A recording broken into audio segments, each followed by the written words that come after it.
Hi, this is Peter. Hi, this is Sandra. And this is the Medievalverse Roundtable from Kalamazoo. Woo, we're in Michigan tonight. And we have two special guests. They are Kelly DeVries of the University of Loyola University. Loyola University. And Annamaria Kovacs, who's of no university, but is what we call an independent scholar. So I'm the odd duck. Now that means you're doing it for real. I do it for fun. Yeah. The rest of us so have we to do. toil labor for our... And so we're here on the first day of Kalamazoo, first day of the International Congress of Medieval Studies, and the weather has been really hot, I guess. That's the first topic. It's been very, I feel right at home. And, I was in an air-conditioned room all day. People come and say, oh, it's so hot outside. Whatever. Fine. What are you talking about? I'm enjoying it. I'm not going to complain. We're from Canada, so we just better stay quiet and enjoy the weather. Okay. That's all I'm going to It's going to say. change tomorrow. Are there any Canadian teams still in the Stanley Cup? I don't want to talk about it. Go Canucks. That's what I have to say. I guess the Canucks are still there. So we've heard now, everyone's heard several papers, and let's first thing I just ask is talk about one paper that you've heard today that you thought was really good. Your favorite? Okay, well, I have actually heard 3 really good papers. If I have to choose, then I think my favorite was, on early 15th century fighting manuscript of Fiora de Liberi, and the patron of Fiora, Duke d'Este, and how the patronage of a wealthy aristocrat might basically make or break of the career of a professional, if you will. And I kept thinking, well, gee, that's kind of sort of similar to sometimes what we have to face in life. But it was very interesting contrasting different fighting masters from the 15th century and how some of them managed to find wealthy patrons and they managed to make it, if you will, teaching dukes and famous condottieri, and some of them were reduced to tavern brawls and university students and eventually being thrown out of cities. So it was a very interesting overview of the 15th century careers, if you will. Yeah. Nobody more wealthy than d'Este is. That's for sure. And no more family problems, and they hated the people hated them, so why not? Bring in a sword master. We're going to learn to defend ourselves against all the rabble and my wife. Yes. And my mistresses and my 100 illegitimate children. That's right. That's right. All wanting a piece of the action. Kelly? What's your favorite? Well, I thought it was a good day. We had a lot of military history papers, and so that's always nice. I think got some young graduate students coming up who are wonderful and make us old fogies look very embarrassed by a lack of knowledge and so forth. But John Haldon's the annual Journal of Medieval Military History lecture, John Haldon gave on all of these logistical studies, computer mapping, and so forth for the campaign of Manzikert, and he's one of the great doers. I don't do, but he does, and it works very well. Steve Walton gave a very interesting paper on that went around and showed, it's the excuse on why to travel around northern Spain. I like that, yeah. I would like to do that. Absolutely, some really interesting garment. Yeah, that was good. Very interesting mail armor in late 11th, 12th century Spain. I think that was kind of nice, and very interesting one on siege warfare with the Avids and the Mamluks, and you recognize how to dig tunnels in basalt. I wanted to ask you. It's like it's a basalt castle. It's one of the 2 castles in the Holy Land that are built on basalt, and I don't have any idea how the sappers dug those tunnels. Right through. Ooh. Yeah, right through, and then the Christians try to counter tunnel. Yes. It misses. They miss, and it works to weaken the walls, and they lose fast. So that was fascinating. Thus causing the entire tower to collapse. That's good. Yeah, Bernie Backrack always controversial. I was talking with was the Song of Roland, a military satire, which I think every literary person in the room just absolutely turned upside down on. A little bit purple too. Yeah, exactly. You could see the questions right away. Yeah, you could. Well, Do you understand?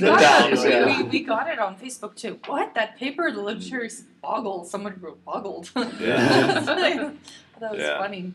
It's funny though, the literary people, they're more than willing to buy somebody slicing somebody in half, but not that somebody hit someone and they died. Oh, well, that could never have happened. But of course, they could have cut somebody all the way down and the horse. I have no problem with that one. So it is funny when and then when historians approach literary texts. What about you? What was your fave? I'll go off to the military guy. I've heard a lot of great military stuff, but I'll talk about a guy named Timothy Smits who gave this paper about medieval Sicily. And what he did was he found these registers from the 12th century of the Muslim peasants. Oh. Who were, cool. Yeah, he found about 15 of these registers and has about 3,900 names. And all he did was to see if they had job titles, professions, and see what he could gain from that. And what he kind of found, there was a lot of Muslims still working in the silk industry. Yeah, would be sure. And a lot of them, most of them are working. You could find these names. They're working in agriculture. They're some are gardeners, some shear sheep and things like that. But he found these ones working in the silk industry, and he talked about how that's still kind of thriving. Hundreds of years after it kind of started in Sicily. So, note to all students out there: don't do England. Yeah, do anywhere but England. Absolutely, it's just amazing how much is out there still undiscovered in archives and places that hasn't been touched. Yeah. And would you rather be in Syracuse or in Leeds? Take your pick. Better I vote wine. for the oranges. Yeah, better wine, better oranges. Yeah, they're actual oranges, actual wine, and food, taste. Yes. Sunshine. Well, no bangers and mash, eh? No bangers. No Like I said, taste. Yeah, exactly. So that was the one I really enjoyed, and something I learned a lot about. So wow, there's this source out there that no one's been talking about. So hopefully he keeps on working. And Sandra, what about you? I went to 3 very different kinds of sessions that had nothing to do with anything. I kind of sampled a little bit here, a little bit there. I diversified, tried to cover everything. I did one session that was Crusades in Film, where they took Kingdom of Heaven. You guys would have loved that. Oh, it was They're History Channel. I think after Peter had to listen to me ranting about Kingdom of Heaven after we watched it here. I'm the only person on the planet who liked that movie. We've No, got my an Orlando husband loves Bloom it. crush, I think. That's it. My husband likes it too, so Okay, good. There you Thank go. you. There we he go. maintains it's a good movie. Well, I did. If you have the 2-disc edition of Kingdom of Heaven, on the second disc is the History Channel History versus Hollywood, and I take the History Channel around a castle in Spain. That was so So that was a lot of fun, and I think that the battle scenes are cool in it. Yes, and the director's cut improved a lot on the theatrical cut. So, The paper that was the most interesting in that session was all about Baldwin's mask. And this whole thing about how it was fascinating about the other, and he used examples from Predator and Halloween and Baldwin, and it was just insane. But I thought that was a really interesting paper.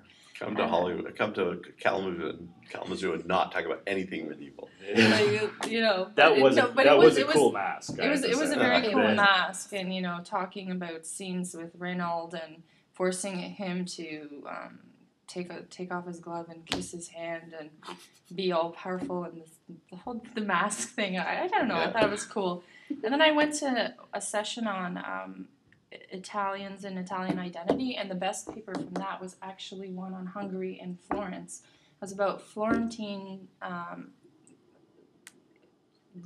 expats in Hungary and marrying and becoming citizens, but keeping finances and property in Florence. That one was very, very interesting. I have a lot of them, and actually, I had no idea. I was Italians in Hungary. Oh, What's but going on? dynastic ties with Italy in the 14th century. So actually, the 14th century Hungarian forint, which is still the name of the currency, is after florin, which is the Florence's lily, and they modeled the Hungarian gold florin after Florence's currency. Yeah. This is the same reason why Austria hung on to Hungary for so long.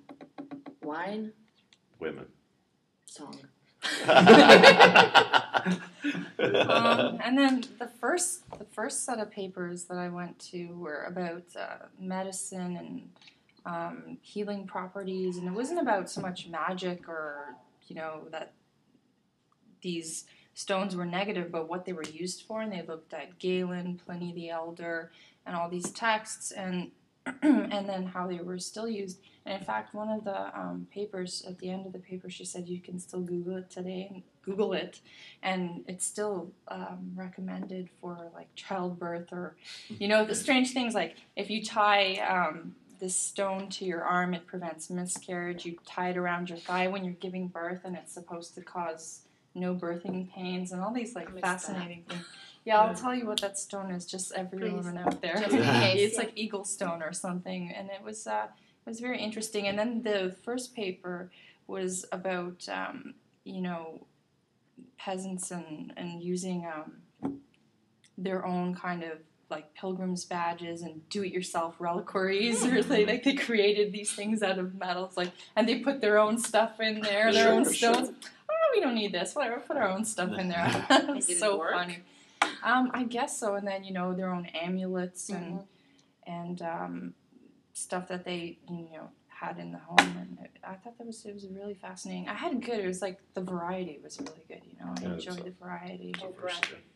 Yeah, I know you guys concentrate on the military stuff. I tried to get out and go I had no option. I sit up on the I have to be there. Yeah, I look at these other papers and go, oh, it'd be nice to be able to go down to the hall and do this. And well, now I'm regretting I missed out that second day race session because of especially the siege. You gotta tell me about that after. Yeah, it was. You would have enjoyed it. Yeah, yeah.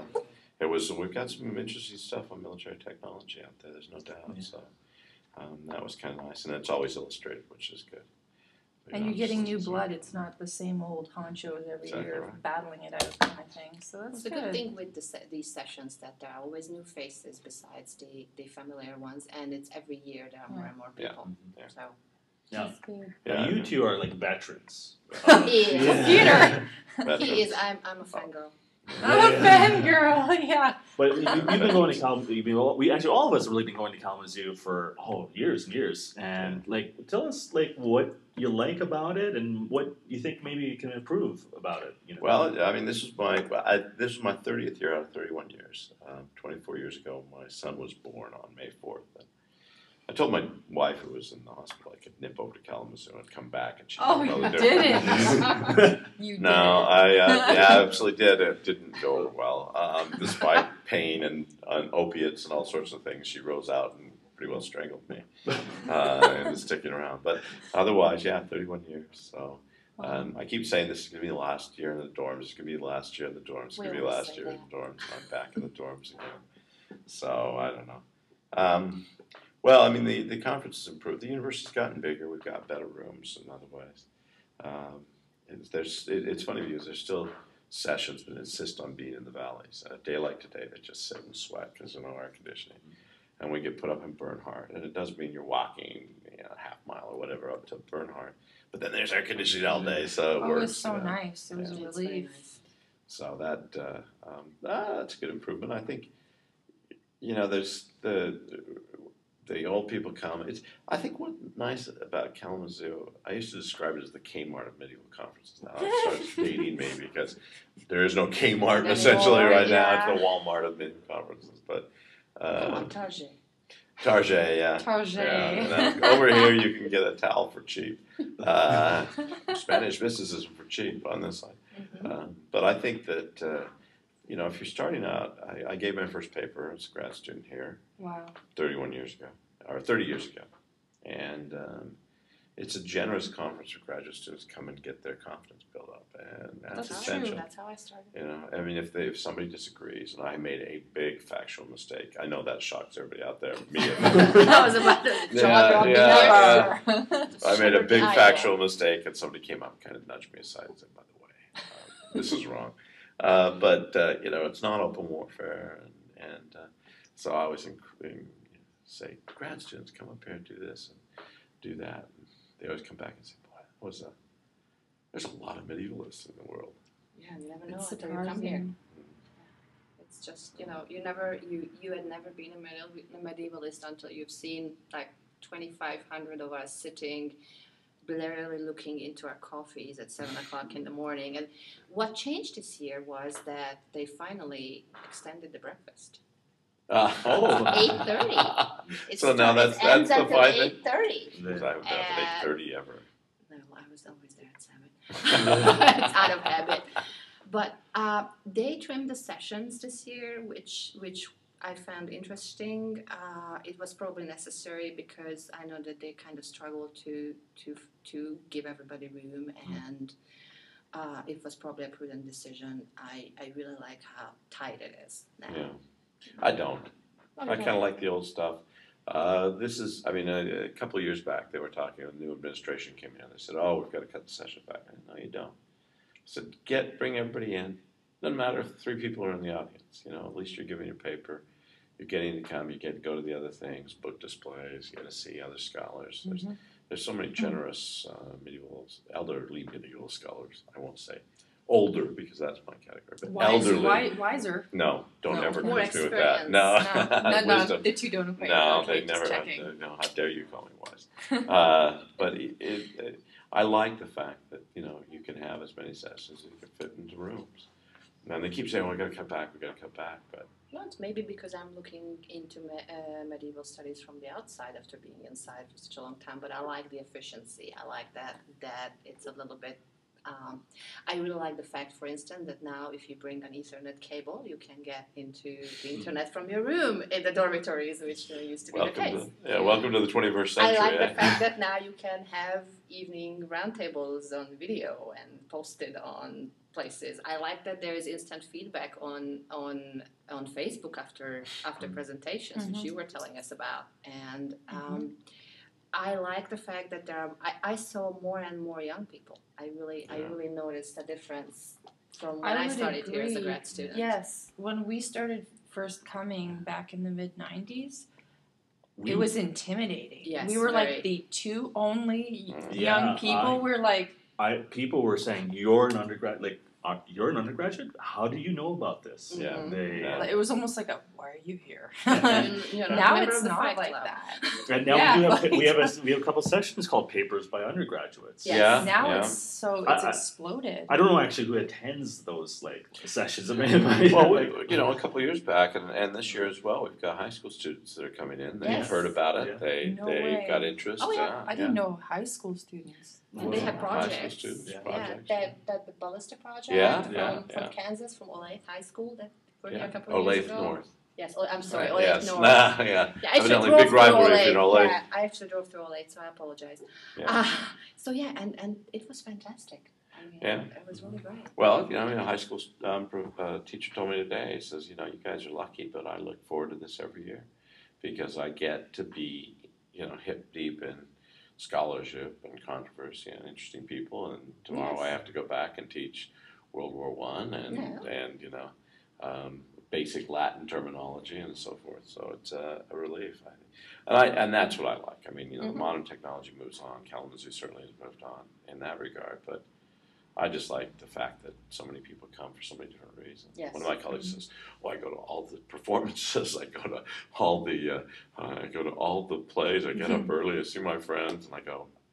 I go to all the receptions. I never get up at all before, I have to be 10 minutes before I have to be in a session. And so it's a very different perspective. It caters to a lot of different people here, I swear.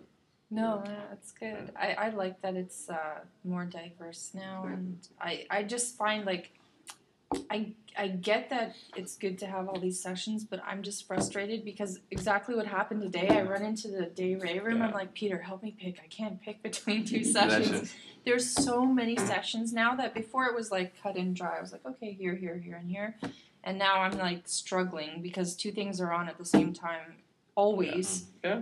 Every single day there'll be two things on at the same time that you want to go to and you can't. And you're just going to pick.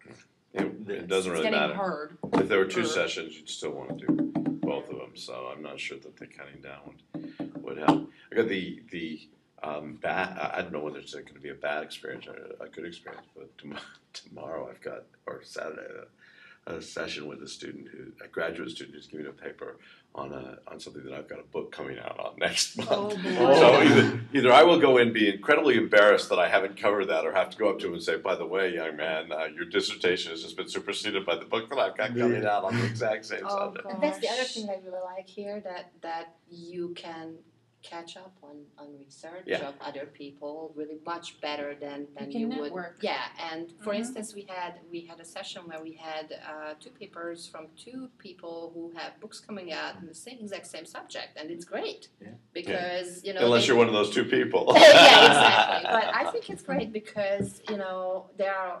In our fields, I think there is still a lot of ground that hasn't been covered. Oh, so, sure. It's a big playing field.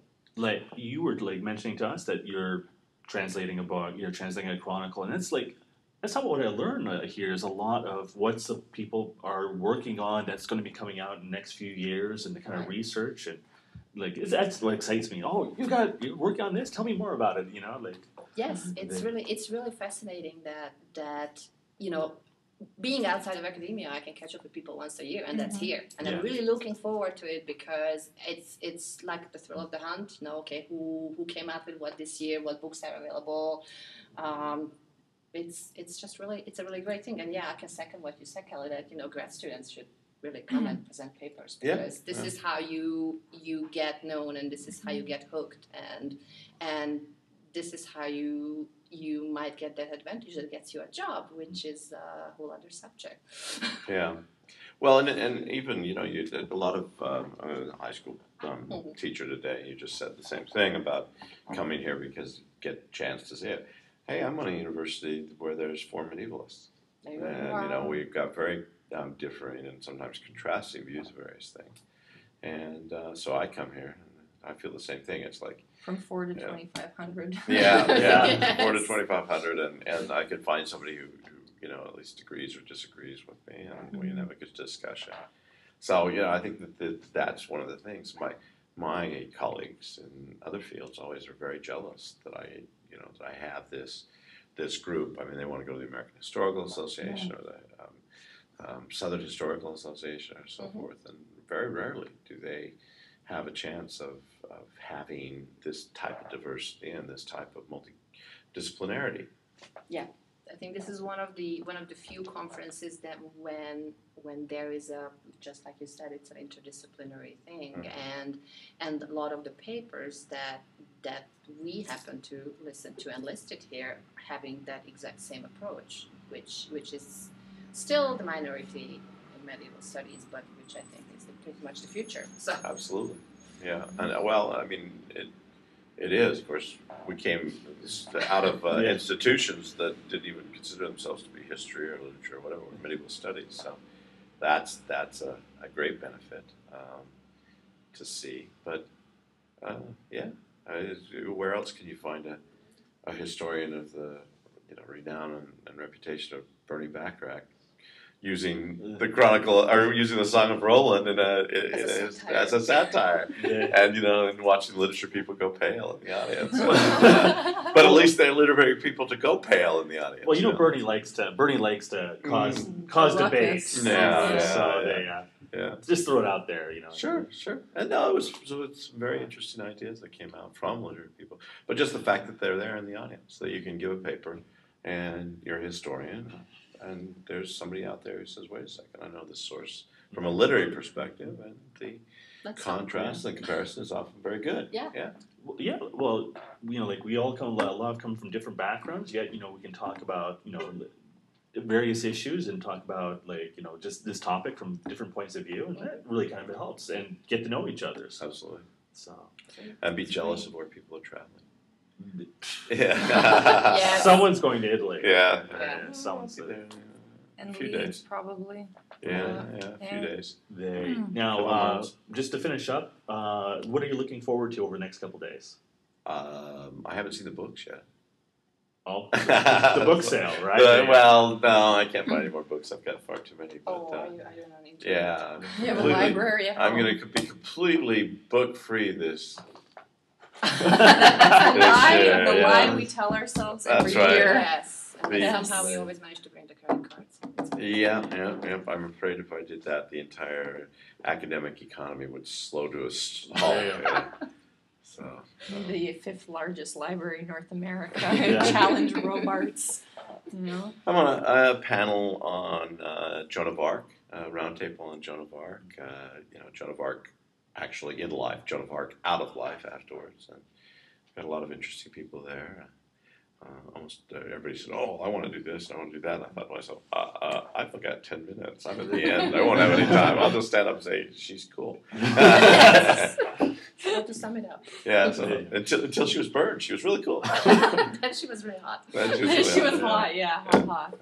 And Fun. I'm looking forward to our medieval fighting arts demonstration tomorrow night, which is always a crowd pleaser. and it's always packed. It is always packed, and I think it's going to be a really good one this year because we're going to have a couple of really good. Which time and where? Oh, it's going to be at 3:30 tomorrow, and the same room as it always as we are all in. It's in Bernard 208.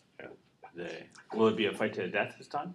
Well, actually, we will have the two guys who have a book coming out on the same topic in the room. So we might. Well, actually, I suggested it for next year. Yeah. So we might do a duel next year. And we've all watched Spartacus, so what's a limb or a head? Yeah, absolutely. In slow-mo.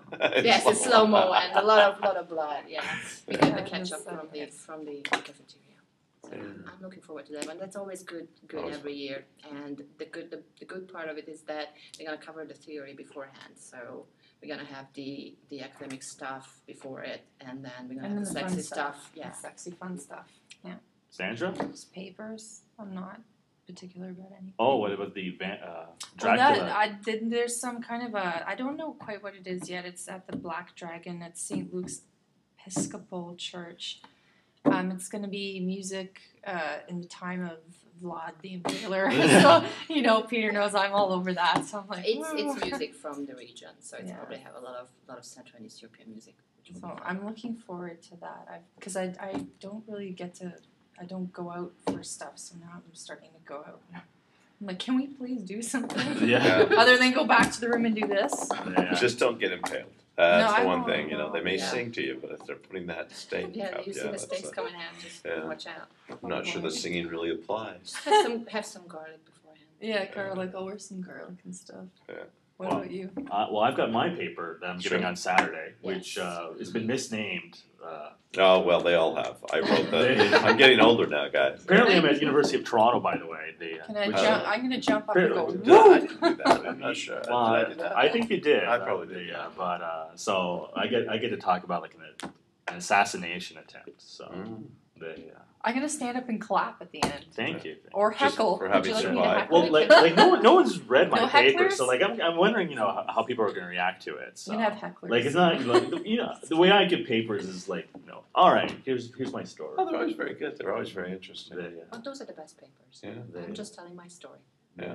She's very laid back. There's no great lesson to be learned from it. You think that? Well, you could do one of the famous old Kalamazoo stories when I was a grad student. Tony Chilano got up and gave his paper on Thomas Aquinas. And Jim Hassler got up and the first question, he said, well, who won the NL batting championship in 1956? Tony answered, and that was it. He said, I just want an easy question to start out with. So, your Thomas Aquinas sessions, who won the NL batting championship? That's awesome. Maybe I'll get that question too. 'Cause Ask you about anything more stuff. complex, I don't know. I don't read any other source. But Middle East, that's what it is. That would be good though. So I can't wait to see. I haven't seen you do paper in like 100 million years, so that's good. Yeah. I don't give papers except at No. Kalamazoo now, so they no one have time. But No, it just means you have a discerning taste. It's the only people who take. Massacre of Baghdad last time, about Yeah, the oh, same yeah, it time was- that the yeah. U.S. troops are. Yeah. Yeah, it was a very, very interesting paper. Yeah. Well, Yes. I knew that would do well. And the room was packed for that one as well. Yeah, so this one is also named The Mongols in Iraq. So Yeah. yes, but it's actually about an acre. So Well, And yeah, but the Mongols it's show- the Iraq Mon- at large. Mongols kind of are there. They got around. They but, I like that they got around. Mongols, they got around. Yeah. Should be a bumper sticker. That's right. But if you like spies and spying and assassination, espionage, that's my story about. There you go. That would be great. So I'm doing that. Listen to more day race sessions, on Saturday, and just crusade stuff. That's what I'm kind of seeing And the tomorrow. So. pseudo-society. So you're getting all the two, more and more Mediterranean stuff. Yeah. Well, that's It's why. funny how people Med- meditate to that. Yeah. Really. Yeah. I gotta get back to London because that was like my love was London's history. So. After they just said stop doing England. Yeah. Yeah, I remember getting that Chateau de Thames embankment that Well, Rumpole liked so much. well, there's these sources in the record hall in London, and no one touches That is that. true. It's just sitting there for hundreds of years. And there are God still tra- excavations there. That, Yeah. Because you spend all day in the London archives, and then you go out to a pub. And then you go Yeah. home. And There you that's go. research. That's your Yeah, whole that's travel. right. Yeah. But otherwise, That's how if you're in the it's done. South, you go to a library, and then you go out and get wine, and then you party, and then you dance, and then you break Oh, classes. don't forget the siesta in the morning. Yes, and Take a few hours off in the lunch, something. you look up and you actually see the sun. Yeah. Yeah, there's a lot of things the Mediterranean has that England doesn't. Yeah. Oh, there are some excellent archives in the Istrian Peninsula that haven't been touched yet. I mean, Yeah. it's almost like if you were in Greece or in Italy. I mean, the Adriatic Sea is unbelievably blue, and everything is balmy, and the fish is just fresh out from the sea, and there are these incredible villages right on top of the mountain. Yeah, Croatian beaches. I see a lot of papers coming from Croatia, like we post on medievalist.net. Mhm. There's a lot of people in Croatia that are working out on medical stuff and And there are town archives that are really fascinating about the status of Dubrovniks? yes, Yeah. Dubrovnik archives are just a treasure trove. So I remember Susan Stewart did that book on Dubrovnik. I really found some interesting stuff just it's an awesome city. in the archives. That yeah. whole area is just beautiful. I Grad could students, go research Croatia. Absolutely. Just don't be there when the Venetians decide to launch a crusade. Or the Hungarians decide to retake it because, the Venetians wanted to. The Austrians decide to take Hungary. No, yeah. Minor conflicts happen. With that, I'd like to thank you both, Thank you. Thanks, Then- guys. Thank you. Yay. and we'll be back tomorrow, right? With Round. a few more people. So, More medievalists rounding up Yes. for us. Yes, thank you. Completely boring. No, No, people love us. They're replacing us. Yeah. That must be their. Yeah, it's like, Wow. I think you've said enough. Like that's not gonna happen. Knife, look at that. I'll be in my grave for 6 years giving papers at Kalamazoo. I know. DeVries looks a little thinner this year. Well, his arm has fallen off too. By the way, thanks for pulling in and giving a mini paper today. Yeah. So you just had one ready. Yeah, Yeah, well, it was kind of Yeah. funny because it was pretty much one of the ones I was thinking about giving, and then I had to pull out, and all of a sudden there's a spot open. So. Nice. So you should always have a paper in your back pocket like that, Yeah, Peter. yeah. don't be funny The like slides, yeah. So, anyways, thanks again, Thank you. and we'll see you again on medievalist.net. Bye. All right.